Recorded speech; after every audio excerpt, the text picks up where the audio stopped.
Hello, one and all. It is Mr. Christopher with Funkatopia, and we are in the process of reviewing the newly released Purple Rain Deluxe Edition. As you can see, it's all shiny there. Pretty much the exact same cover as Purple Rain, with the exception of this metallic background here, and obviously the flower. Yes, I do actually have the physical product, and I guess before I get into this review, it's going to be a little bit of a detailed review. We're kind of going through, not necessarily track by track. The only thing I'm going to do track by track is the second second CD, which is the unreleased material. We'll talk about that a little bit. But one of the reasons why this is an important edition is because of the fact that this is pretty much the second release from Paisley Park. And one of the most important things that I can stress to all Prince fans and everybody that is at least an avid supporter of Prince and the music that is being released is that Paisley Park is in a position where they need to make some money. And if you have Spotify, this unfortunately is already available on Spotify. I wish they kind of would have dragged this out a little bit. Maybe had like a 3 or 6 month delay so that there wasn't such immediate release of this on Spotify and Tidal and all the other music streaming services, primarily because when you got a service like Spotify that most people can listen to for free, and even paid members mostly pay $9.99 a month at best, you're not really seeing a whole bunch of money going to Paisley Park or Prince fam. So this is one of the reasons why, to me personally, if you want to support an artist and you need to support an artist, the best way you possibly can do that is buying physical product. And that's what we have right here, is physical product. So let's talk about it a little bit. So this is the deluxe edition. There are two different versions of this, but this is the deluxe edition that comes with 3 CDs, and essentially it has some of the iconic visuals that you've gotten used to seeing. Actually, my buddy Rob actually had this poster hanging on his wall. Never questioned it, and this one as well. So you got some. It basically opens up, and then on top of that, it actually opens up even further. Again, more of that graphic, more metallic. And in each one of these individual sleeves, you can simply, obviously, open it up. And there are CDs, each in each compartment. And what's kind of neat is that, obviously, you have the three CDs, and on this side over here you have the other bonus thing that makes this particular release interesting. Is the deluxe edition is a 32-page booklet that's got some really great photos in it, and some background story, and a lot of different really cool, probably photos you've never seen before in here, as well as just a lot of credits, and it's pretty nice detailed little booklet. And along with this booklet also comes the DVD. Let's talk first about the DVD. The DVD is the show from 1984, I want to say. It's 1984, 1985. Maybe it was 1985 in Syracuse, New York. I think it was 1985 in Syracuse. And if you were around in 1985 and you were a big Prince collector, as I was myself, I did my teens throughout the 80s. This was also released as Prince and the Revolution live on VHS. And so if you've seen that VHS copy, if you've seen that VHS tape, you've seen this DVD. Now, you would think, because of the fact that it's a DVD, I know Rolling Stone erroneously insisted that it was going to be Blu-ray. It's not Blu-ray. Even if they sell it in Blu-ray edition, I have not seen that, but even if they sell it in Blu-ray edition, don't buy it, because it's not Blu-ray quality. It's not even DVD quality. It's still VHS quality. It is not full screen. it's not even letterbox. So it has letterbox on the bottom, letterbox on the top, and on the sides. It's essentially the same exact dimensions that it was in VHS. And on top of that, the same video quality that it was on VHS. The VHS is actually better quality than the DVD. They didn't do any color correction on this DVD.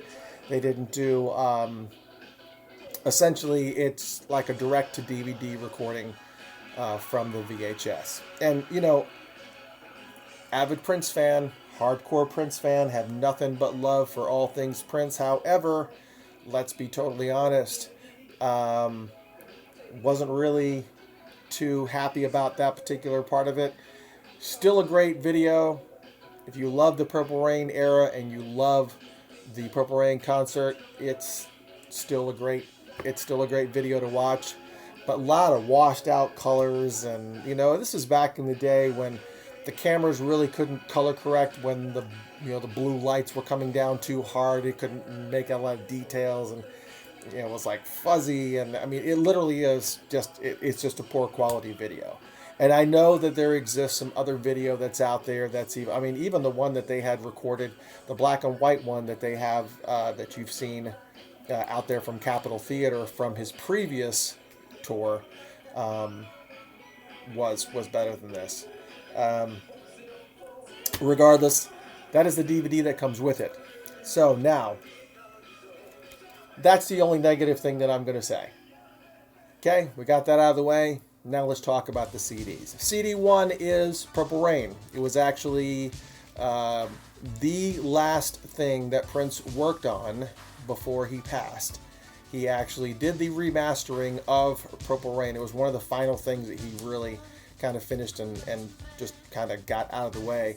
I think that there were some other things, obviously, that he was touching on, but this was like one of the last final remastering sessions that he had actually done in 2015 of Purple Rain. For us audiophiles, you will notice the difference. You do notice the difference of the sound quality of everything that's going on there. All the edges are a lot more crisp, but for the most part, it's the same exact album that we all know and love.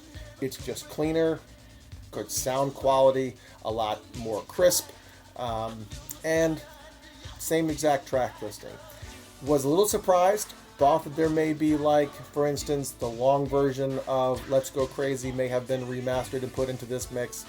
What I thought was pretty cool, and we've done it on Funkatopia radio before on Funked Up. We've done the Purple Rain remix that we did last year, where we kind of had the long version of Let's Go Crazy and the long version of I Would Die For You and the long version of Computer Blue, and we had all those things mixed in, and it was fantastic. It was cool. We liked that. That was a little neat mix, and we also threw Electric Intercourse back in there as well. I thought that they may do something a little bit similar. Nope, they stuck to the script. The track listing is exactly the same. So now, I'm going to skip disc 2 for the moment to talk about disc 3. Disc 3 of the Purple Rain Deluxe Edition is the 7-inch and 12-inch remixes of a lot of the songs that we've all heard for many, many years now. A lot of us hardcore Prince fans, everything from When Doves Cry. There's the 7-inch single edit, which is actually shorter, obviously, than the album version. So there's I don't think there's ever been a 12-inch version. The long version of When Doves Cry is what's on the Purple Rain soundtrack. 17 Days, Let's Go Crazy, both the 7-inch special dance mix and also the 7-inch special dance mix. Those two separate ones, 7-inch single and the special dance mix. Then they also have Erotic City, which is also the 7-inch and the long version called Make Love Not War, Erotic City Come Alive. The 7-inch version of Purple Rain, which obviously was partially radio friendly. God, which was the love theme for Purple Rain, 7-inch and 12-inch. Another Lonely Christmas, 7-inch and extended version, and I Would Die For You, 7-inch, two different 7-inch versions, but the 7-inch extended version is actually 10 minutes and 20 seconds long. Still quite a bit longer, or quite a bit shorter than the long version that's almost a half hour long, which is available out there. You can hear it every now and then on Funked Up.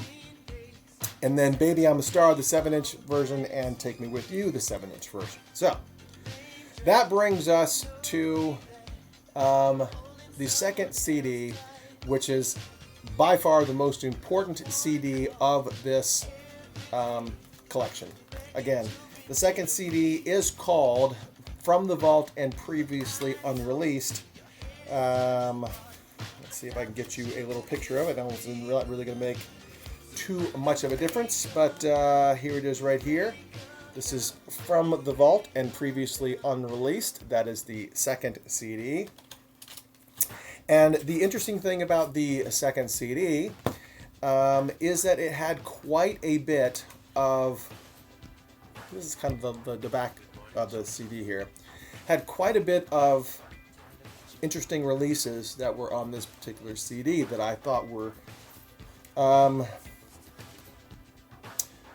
as a Prince fan, this is the primary reason why I picked this up. When they had released Prince Forever earlier, closer to his passing, the anniversary of his passing, I was very disappointed because it was another greatest hits collection, with the exception of the release of Moonbeam Levels, which I thought was just kind of like a little carrot stick to, hey, buy another greatest hits collection. We already have 5 of them. What's another one? This obviously was quite a stretch because it obviously had the Dance Electric, had Love and Sex, the long version of Computer Blue, not the longest version of Computer Blue, but one of the longer versions of Computer Blue, Electric Intercourse, Our Destiny Roadhouse Garden, Possessed, Wonderful Ass, Velvet Kitty Cat, Katrina's Paper Dolls, Weekend F, and Father's Song. So let's talk about the track listing here. The track listing starts off with the Dance Electric.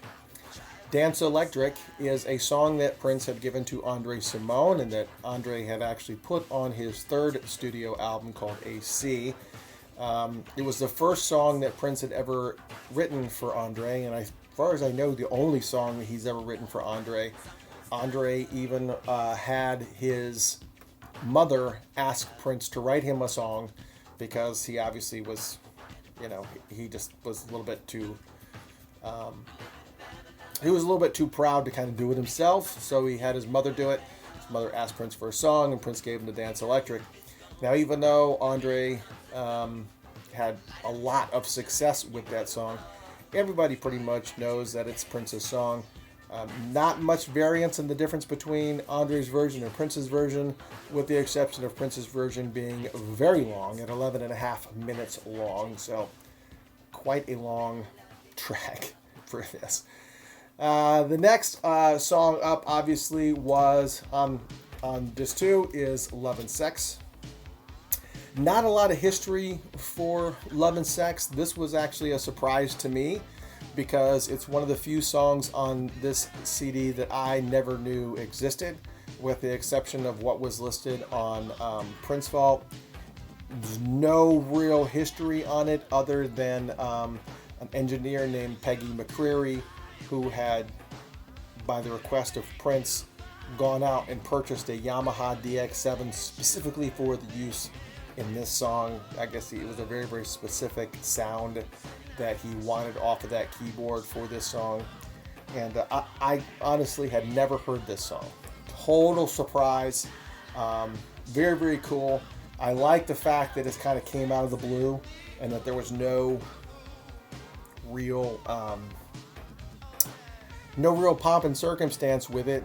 I guess there's probably some other Prince fans that are out there that may have heard this song, but this was totally a shocker to me because I had never heard it. And I think a lot of Prince fans were that way, were kind of caught off guard. Between this song and also Katrina's Paper Dolls, nobody had ever really heard those tracks. There weren't really any widely circulating bootlegs for those two songs. We'll talk about Katrina's in a second. Very funky song. So far, to this point, he doesn't really stray away from his normal algorithm and his funk, the funkiness that he had going at that time.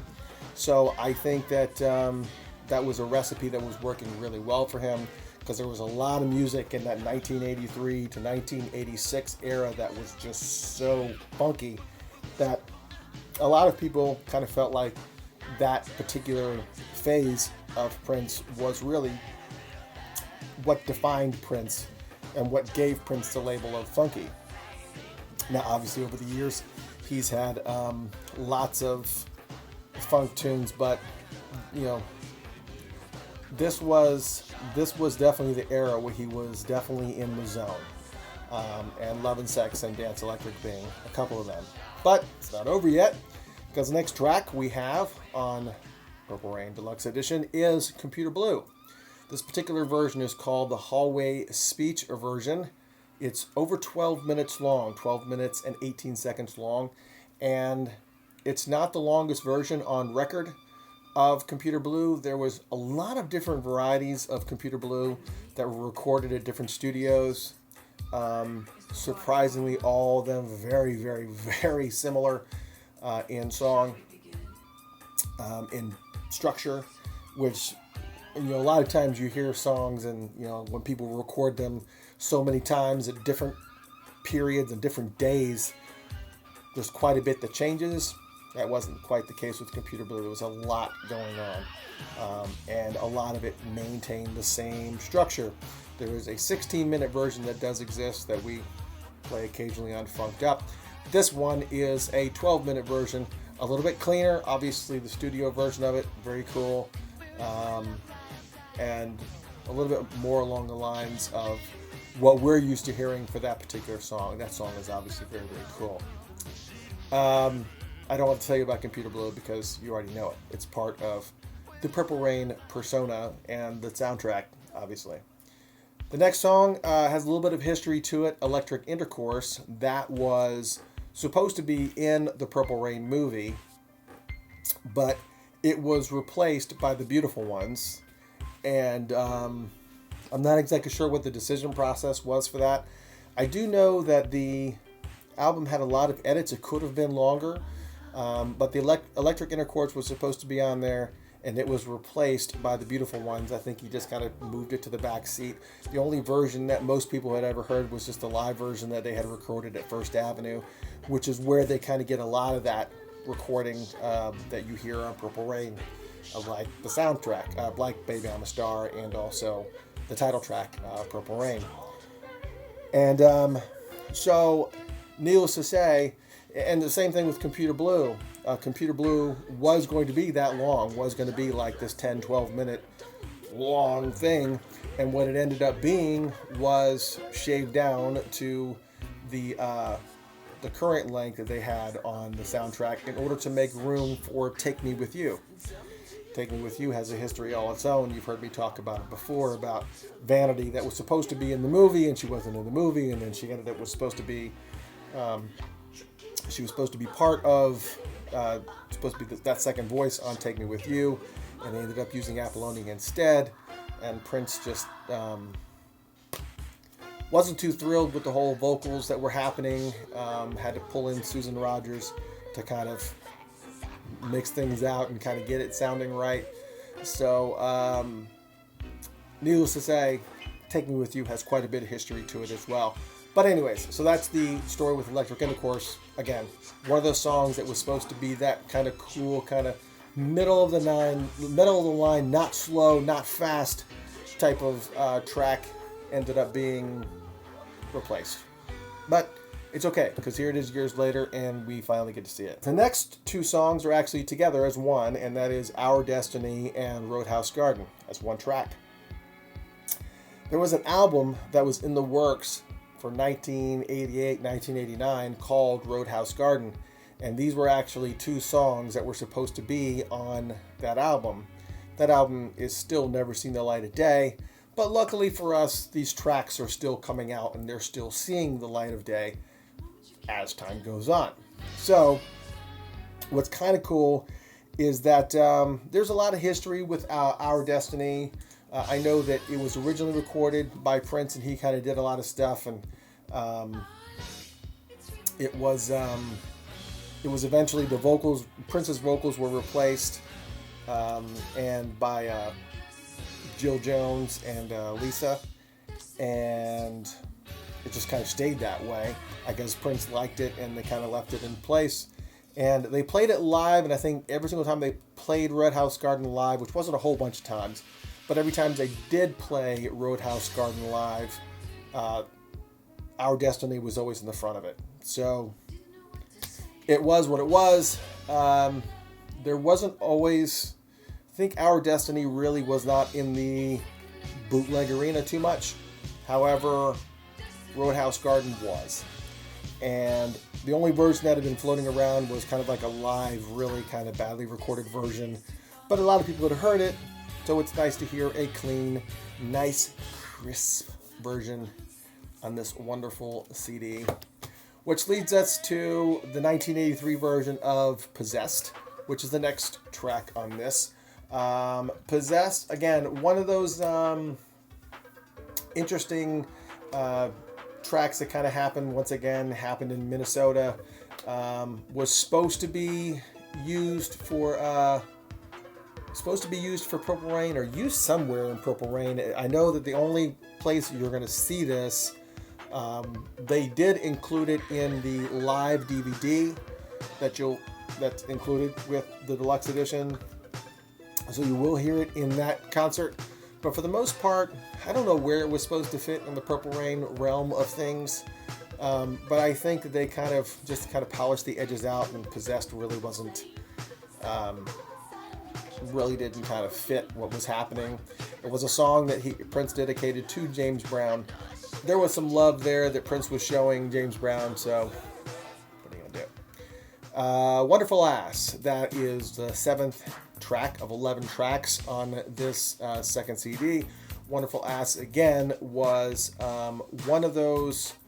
I read a story, and I want to say it was Rolling Stone, and I think that there was some girls that were hanging out at the studio at some point in time. I don't know if they were staff or something, but it seemed like it was an interview with Wendy and Lisa had done, and they were always kidding about how these girls had great asses.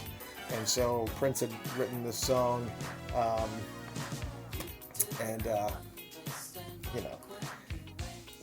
there's not much to say. There's not really a whole bunch of history other than a whole bunch of history with that. But the funny thing about that song is that it's been out there in different varying quality. I think we've kind of heard great versions of this already, so this really wasn't too much of a surprise. Which brings us to Velvet Kitty Cat. And Velvet Kitty Cat was supposedly, from what I understand, was supposed to be released and included on the Times album Ice Cream Castle. I wasn't aware of that, but as I was kind of reading up a little bit, I had heard that at some point in time, Velvet Kitty Cat was supposed to be included on that Ice Cream Castle album. I don't know where it would have fallen, but it could have fallen anywhere. You're talking about an album that only has 6 or 7 songs on it, so there was room for it for sure. One of the things, though, interesting about the Time, though, as you've heard me say before, is the Time has a lot of projects that have always been kind of scrapped at some point in time. A lot of songs that they had an album called Old Dog New Tricks that had never seen the light of day. There's supposed to be some album that's already done and recorded and vaulted away somewhere. We've never seen that. There was another album that they were working on as well that also got scrapped, but pieces of it were put on Graffiti Bridge, like Shake, and you've heard Release It. You've heard all those songs. So the Time have always had a little bit of a love-hate relationship with a lot of things that have happened on the Prince side of things. simply because they just had so much material that they were trying to release and trying to get put into an album. But obviously, when you're using the name The Time, Prince has to be involved to a certain extent, hence the original 7 debacle that happened in the 2000s. And so I just think that Prince always had something going on, even in those slow years. He always had something going on that always kind of mucked things up for them. And so I'm curious to see, now that Prince has passed, whether or not The Time is going to be releasing some new material in the near future, and exactly how much they would be able to do in regards to legalities and whatnot. However, let's get back on track. Velvet Kitty Cat was one of those tracks that was supposed to be on The Time's Ice Cream Castle and never ended up that way. And that's all rumor and speculation, but there you have it. And actually, this song was bounced around like a couple times. It was supposed to be on Vanity's album at one point in time. Vanity's follow-up album that never happened, got scrapped. And then it was supposed to be on Apollonia's album, scrapped. So it would have been interesting to hear exactly what the Time version sounded like. But this is the version that Prince released during this period, so you at least have that. Okay, which takes us to Katrina's Paper Dolls, which we assume is maybe a shout out to Miss Vanity, who you know is Denise Katrina Matthews. That's the only Katrina that we're aware of that Prince hung out with and adored very much. So Katrina's Paper Dolls was, this, what's interesting is that in 2000, Prince had a huge celebration at Paisley Park called Prince's Celebration. That's the title. And there was a bunch of songs that were supposedly supposed to be chosen for Crystal Ball Volume 2, and Katrina's Paper Dolls was one of those songs that was supposed to be chosen for the Volume 2 of Crystal Ball, as well as Love and Sex, and there was another one. It doesn't matter. There was a whole bunch of songs that the crowd that was present at the celebration was able to choose for this Volume 2 of Crystal Ball that never saw the light of day. So we would have heard this song, but again, one of those things that kind of got tucked away and put down. And but a great song, very very pop new wave, and I think this, these types of songs like Katrina's Paper Dolls, these types of songs are kind of what defined Prince, in that not necessarily so much funk, but more of a kind of a new wave type of feel to it. And I think that a lot of people, gave Prince a lot of credit for doing the whole pop new wave thing. This was that sound, that kind of light pop sound with this new wave edge to it. Really kind of defined some of the things that Prince had done. So it's cool to actually hear this song see the light of day. Which brings us to the last couple of tracks on the CD, which are no less interesting than the others, starting with We Can F. And the thing about We Can F is we've all heard the song as We Can Funk on Graffiti Bridge. The song does not differ too much from that version. There is an extra verse that is in there, and an extended outro at the end. It is a 10-minute song. I think on Graffiti Bridge, I think the original version of that song is like 5 minutes or so.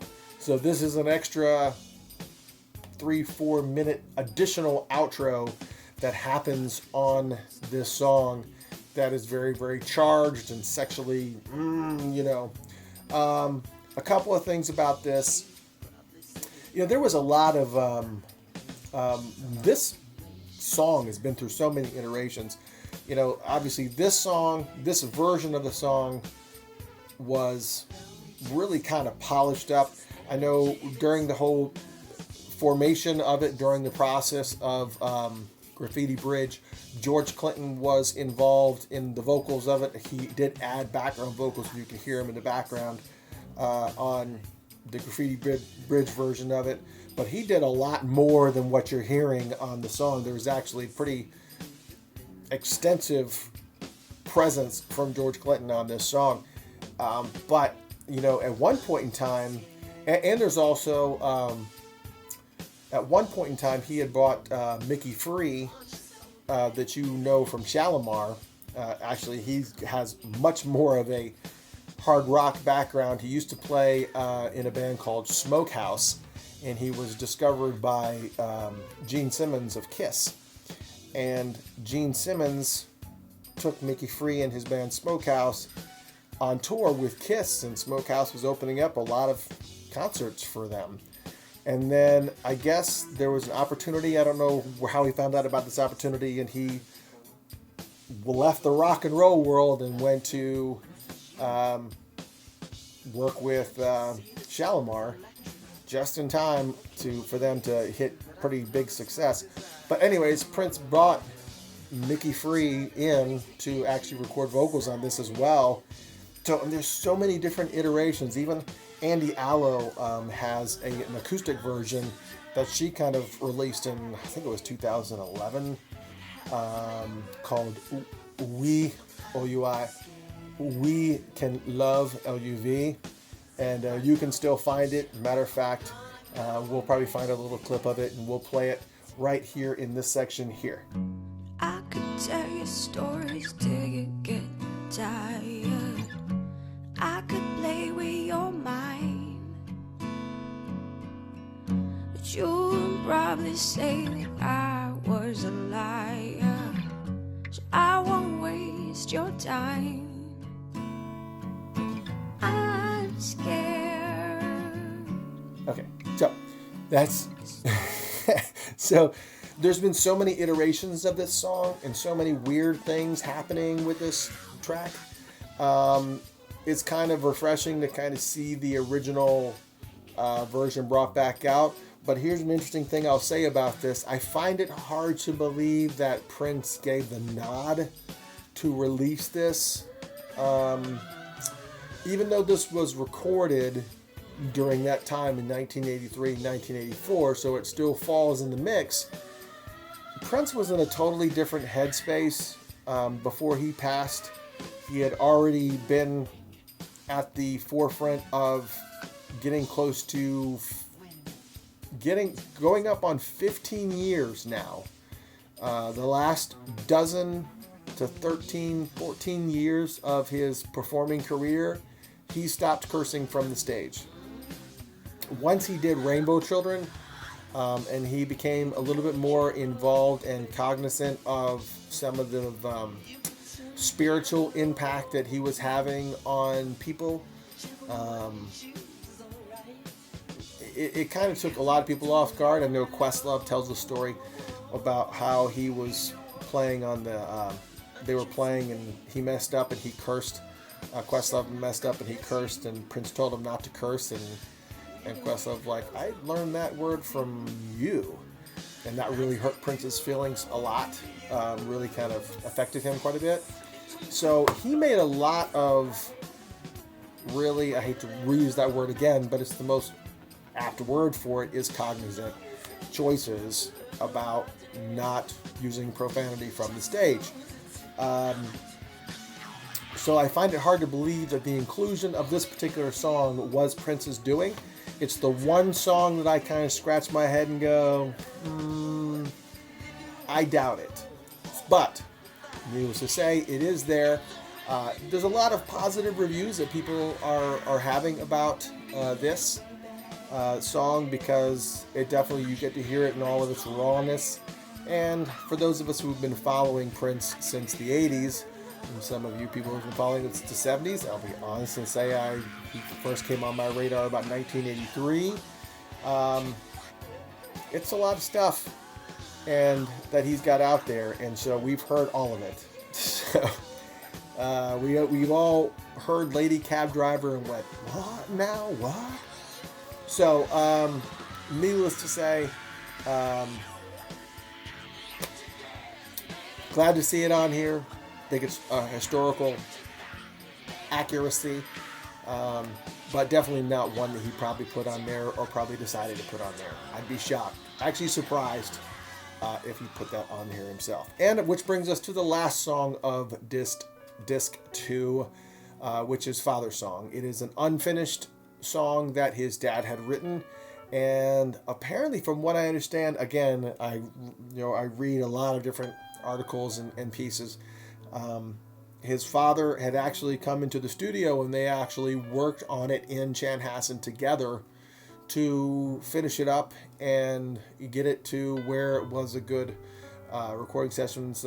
Apparently, John, Prince's father, was actually present at the recording session, and at the very, very beginning of the song, you can hear Prince talking to somebody, and from what I read, that he was talking to his dad. His dad was sitting there as he was recording it and finishing it.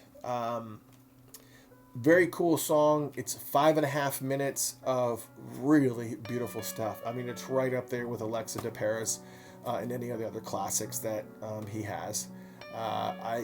I've always loved that song.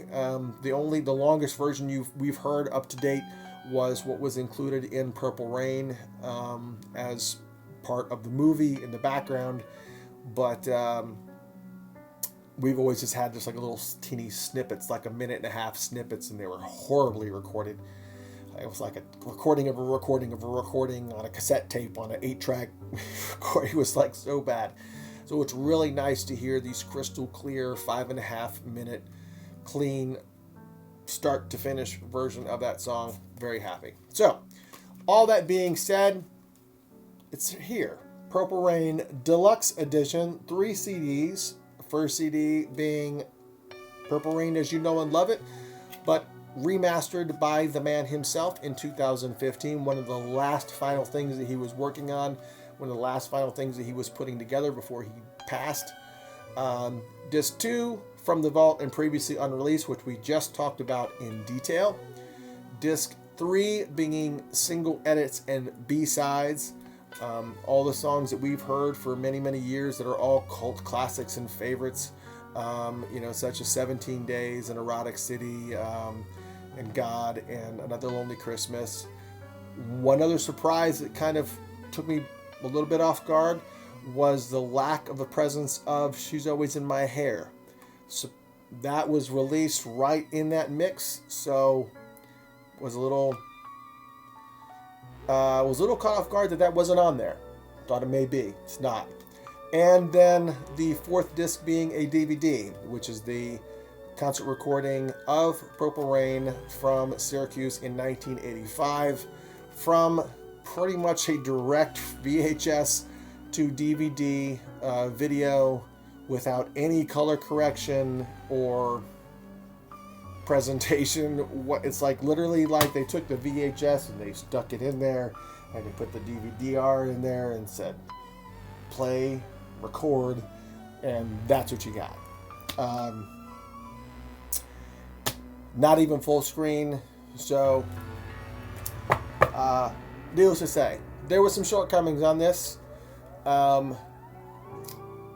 So out of my rankings, we do afros. We do from 1 afro for just don't even bother to 5 afros, which is you absolutely positively got to have it.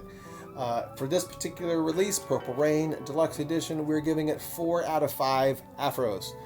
Again, the reason for the loss of the afro that keep this from being the absolute most perfect thing was just the omission of different things that we kind of expected to see, like She's Always in My Hair and things like that. The DVD it was something that's been in that VHS tape has been in circulation. We've seen it. It didn't seem like there was a lot of effort put into doing it. Hats off for the fact that they had, I'm taking hats off, that's fine. Hats off for including it in the in the collection. They didn't even have to do that. It's pretty awesome that they did.